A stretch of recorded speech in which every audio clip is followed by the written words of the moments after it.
So guys, इस video के अंदर हम वेबसाइट के आर्किटेक्चर को डिस्कस करने वाले हैं। किसी भी वेबसाइट का आर्किटेक्चर जैसे एक बिल्डिंग होती है और बिल्डिंग का एक आर्किटेक्चर, एक स्केलेटन खड़ा किया जाता है, एक ढांचा खड़ा किया जाता है। इसी तरह एक वेबसाइट का भी आर्किटेक्चर होता है। जैसे कि कौन सा पेज किसके साथ कनेक्ट होगा। जैसे कि हमें पता है कि होम पेज जो होता है किसी भी वेबसाइट का, वो उसका डोमेन नेम होता है। अगर हम जैसे एक एग्जांपल देख रहे थे 10 पर्ल्स की, तो उसके अंदर इसका जो होम पेज है, ये इसका डोमेन नेम के ऊपर जो इसका लिंक आएगा, यूआरएल आएगा, ये इसका डोमेन नेम के ऊपर होम पेज होगा। सो यहाँ से स्टार्ट हो रही है वेबसाइट की आगे फर्दर पेजेस का कनेक्शन। और यही जो होम पेज है, ये इसका सबसे इम्पोर्टेंट पेज है, क्योंकि ये बता रहा है कि वेबसाइट किस हवाले से है, किस बारे में बात कर रही है, क्या चीज़ ऑफर कर रही है। तो हमें जो होम पेज होगा उसके ऊपर सबसे ज़्यादा एम्फेसाइज करना होगा। और जो चीज़ हम होम पेज के ज़रिए से बताएंगे, हमारी ओवरऑल तमाम वेबसाइट के जितने पेजेस हैं, सब चीज़ उसको रिफ्लेक्ट करना चाहिए। अब अगर आप ये एक आर्किटेक्चर देखो एक वेबसाइट का, इसको हम साइट मैप भी कहते हैं कि साइट का किस तरह से मैपिंग हो रही है, कौन सा पेज कहाँ पे जा रहा है। सो ये आर्किटेक्चर है, या फिर इसको आप साइट मैप बोलो। अब इसके अंदर आप देख सकते हो कि होम पेज के बाद आ रही है कैटेगरीज, कैटेगरीज के बाद आगे सब कैटेगरीज, और उसके बाद आगे सब कैटेगरीज। सो आपका जो आर्किटेक्चर होगा, या आप जो अपने साइट का स्ट्रक्चर डेवलप करोगे, वो कुछ ऐसा ही डेवलप करोगे जिसके अंदर फर्दर कैटेगराइजेशन होनी चाहिए। ओके, तो चंद एक एग्जांपल्स और भी हैं जिसके जरिए से मैं आपको समझाना चाह रहा हूँ कि वेबसाइट का आर्किटेक्चर है क्या, और ये इसके इम्पोर्टेंस क्यों है, हम अभी थोड़ी देर में समझने वाले हैं। सो आपने ये चीज़ देख ली कि होम पेज, उसके बाद कैटेगरीज, सब कैटेगरीज और सब कैटेगरीज। आपने इसके अंदर डीप डाउन जाते जाना है, जितना आप जाओगे उतना ही आप अपने कंटेंट को बेहतर बिल्ड कर पाओगे।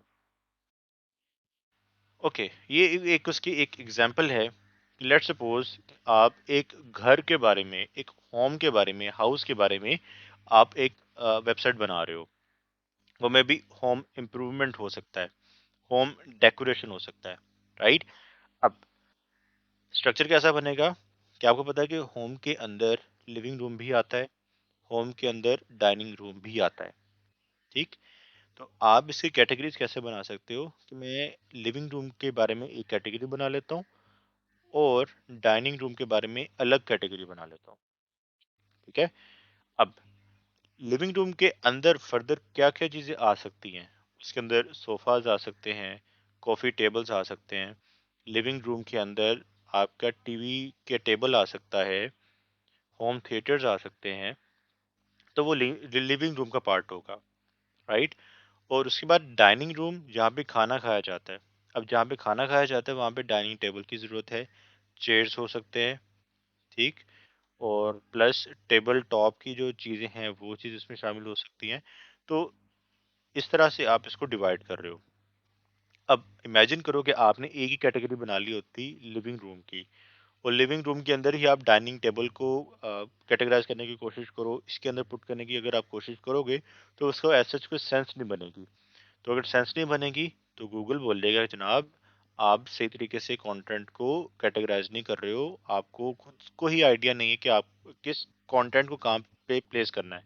सो आपको गूगल को बताना है कि जनाब, हम अथॉरिटी हैं, हम आपसे बेहतर जानते हैं। सो इसलिए आप इसको ऊपर कैटेगराइज करो, इसको हमारी जो वेबसाइट है उसको रैंकिंग सो किस हवाले से कि हम अपनी निश के अंदर एक्सपर्ट्स हैं। आपको एक्सपर्टीज का कैसे पता चलेगा, क्योंकि हमने अपनी वेबसाइट का आर्किटेक्चर इतना यूजर फ्रेंडली और इतना मीनिंगफुल बनाया हुआ है कि सबको समझ आ सकता है। तो आपको अपना जो साइट का स्ट्रक्चर है वो टोटली मीनिंगफुल बनाना है, और मीनिंगफुल कैसे बनेगा, जब आप उसको सही तरीके से कैटेगराइज करोगे। अब ये एक डिसऑर्गेनाइज्ड साइट स्ट्रक्चर है। आपने ऑर्गेनाइज साइट स्ट्रक्चर देख लिया, जिसके अंदर होम पेज, वो आगे कनेक्टेड है लिविंग रूम, आगे कनेक्टेड है इससे। तो देखो इसके अंदर ऑर्गेनाइजेशन आ रही है। यहाँ पे देख सकते हो कि कोई भी ऑर्गेनाइजेशन या किस तरह से इसको ऑर्गेनाइज किया गया है कि इसके अंदर कोई ऐसे रबत नहीं बन रही। रबत से क्या मुराद है, अब ये देखो, होम पेज कनेक्टेड है सब कैटेगरी से, ये पेजेस को शो कर रहा है ये पर्पल। तो ये कैटेगरी यहाँ पे आ रही है येलो कलर के अंदर, कैटेगरीज आ गई। अब अचानक यहाँ पे एक पेज आ जाता है, एक ब्लॉग पेज आ गया, यहाँ से एक सर्विस पेज आ गया, ये कनेक्टेड है किसी और पेजेस के साथ। तो देखो कितना डिसऑर्गेनाइज्ड है। आपको अपना जो जो भी कंटेंट बनाना है या साइट का स्ट्रक्चर बनाना है, उसके अंदर आपको प्री प्लानिंग करनी है कि आपको स्ट्रक्चर किस तरह का चाहिए, और जो साइट का स्ट्रक्चर बनेगा उसकी बेस के ऊपर ही आप अपना सारा कंटेंट को प्लान कर रहे होगे, और सारे साइट मैप उसी की बेस के ऊपर बन रहा होगा। ओके, तो ये एक और एग्जांपल है साइट आर्किटेक्चर की, जो कि ऑर्गेनाइज्ड साइट आर्किटेक्चर है, जिसके अंदर होम पेज वो कनेक्टेड है अबाउट अस के साथ, ब्लॉग के साथ, सर्विसेज के साथ। ब्लॉग के अंदर टॉपिक लिखे जा रहे हैं और टॉपिक के अंदर सब टॉपिक लिखे जा रहे हैं, राइट। सर्विसेज, सर्विसेज के अंदर सर्विस 1 2 3 आ गई, और सर्विस के अंदर भी स्पेसिफिक सर्विस ए, स्पेसिफिक सर्विस बी। तो इस तरह से उन्होंने साइट का आर्किटेक्चर बनाया हुआ है। अगर आप इस एग्जाम्पल को फॉलो करते हो तो आपको 10 पल्स की एग्जाम्पल देखने को मिलेगी। इसके अंदर अगर आप देखो तो एक उन्होंने बनाया सर्विस पेज, और सर्विस पेज के अंदर उन्होंने सॉल्यूशंस देना शुरू किए, जैसे software development, user experience, digital marketing. इस तरह से उन्होंने एक्सपीरियंस देना स्टार्ट किए। लेट्स सपोज कि हम सॉफ्टवेयर डेवलपमेंट पे क्लिक करते हैं। तो सॉफ्टवेयर डेवलपमेंट के अंदर भी इनकी मल्टीपल सर्विसेज हैं, जैसे न्यू प्रोडक्ट डेवलप करवानी है, या क्लाउड डेवलपमेंट है, यूआई यूएक्स डिज़ाइन और आइडिएशन करवानी है। तो इसके अंदर उन्होंने फर्दर कैटेगरीज की हुई हैं।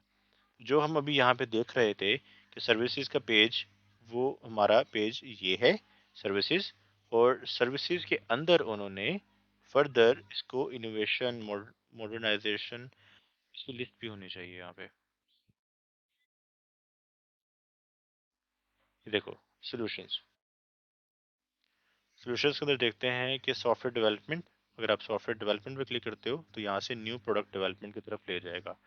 सो आप देख पा रहे हो कि सर्विसेज किस तरह कनेक्टेड है होम पेज के साथ, होम पेज कनेक्टेड है सर्विसेज के साथ, सर्विसेज आगे फर्दर सब सर्विसेज के साथ कनेक्टेड है। इसी तरह अगर आप यहाँ पे इनसाइट्स पे क्लिक करते हो तो आपको ये चीज़ पता चलेगी कि यहाँ पे मल्टीपल ब्लॉग्स उन्होंने बनाए हुए हैं। जैसे ये देखो आर्टिकल्स, यहाँ पे उसने ब्लॉग का नाम नहीं दिया, बल्कि यहाँ पे इनसाइट्स के अंदर इसको, ये देखो ब्लॉग ही बोल रहा है इसको।